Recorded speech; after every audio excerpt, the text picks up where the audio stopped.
અને આવી જ કાર્યવાહી વલસાડમાં પણ કરવામાં આવી રહી છે। બબલી ગેમ ઝોનના માલિક સામે એફઆઈઆરના આદેશ, સંચાલક પાસે એનઓસી ન મળતા ફરિયાદના આદેશ।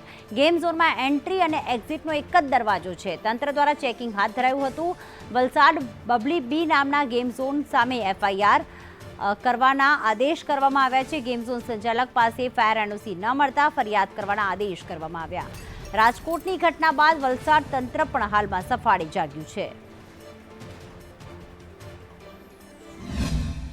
વલસાડની અંદર નગરપાલિકા વિસ્તારમાં આજે દુર્ઘટના થઈ એના બીજા દિવસે એટલે કે રવિવારથી ચકાસણી શરૂ કરવામાં આવી હતી।